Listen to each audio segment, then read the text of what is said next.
We found out at 7 weeks. Yeah. And then I don't think we spoke for about an hour. We were just going... When they did the scan, she said, hang on a second, there's more than one.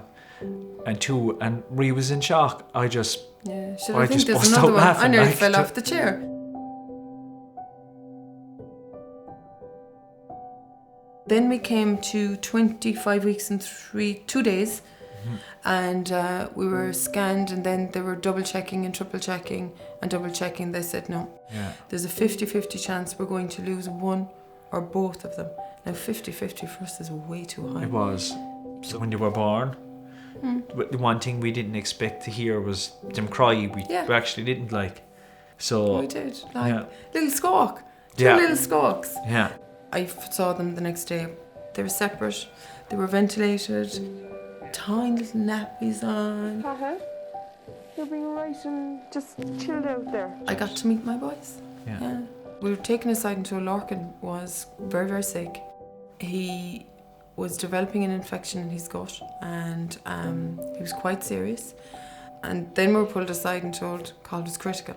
There is, very low chance he'll pull out of this. I told Marie, just keep going. I'm going to run up to the chapel and I'll have a chat with the man upstairs. And I practically begged him, don't take him. Please don't take him. They just said, do you want to take him out? And I said to the nurse, I said, this is it, isn't it? And she just nodded. So So I snuggled him in, and as I said, I held him and you held both of us. Yeah. And he passed away in our arms, yeah. Hi, Cathal. You don't like your tubes either, no? We brought him home here on the Monday, wasn't it? On the Monday. Just went down to the bedroom and looked at my phone. There was a few missed calls from Cork. And I got to ring him back, and I was told by one of the doctors that Lorcan is going to Temple Street tonight. He's very sick.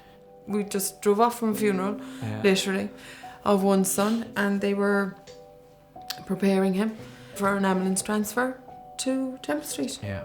He had a perforated bowel, so I couldn't even imagine in my own head how a small little bobble like that, how in the name of God is a surgeon going to operate on him? There was such a big team for the operation. Do you remember? Yeah. There were people everywhere. There were, yeah. And I remember one of the team, was it after? Yeah. Give me a hug. Morning, Lorcan. Huh?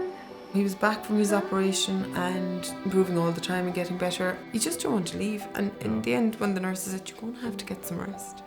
And they end up kind of looking after you as well. They do. They all become kind of part of your family, like this big extended family of medical staff.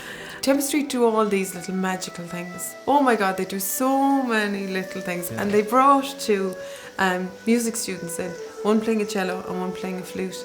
And you can see all the sats, all the machines, and they all settled. And the nurse said, look, he's loving this. They're just special. They're all the time fighting to save lives. And before you know it, you're 100 and something days in the hospital. Then you're told, right, so you can go home. Yeah. You kind of almost don't believe it. Butterflies or coffee, water. We send them a letter every Christmas from Lorcan to let them know how he's doing. Then we buy Lorcan's presents, but we also buy presents for Cathal.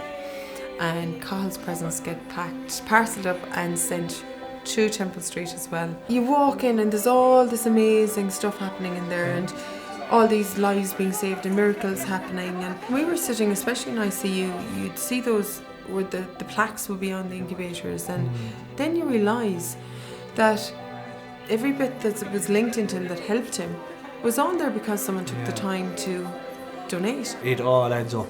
Yeah. Every little bit adds up. Yeah. Just thank you so much. 1,000,000 times. Just thank you so much. Do you know? I told you to make me cry.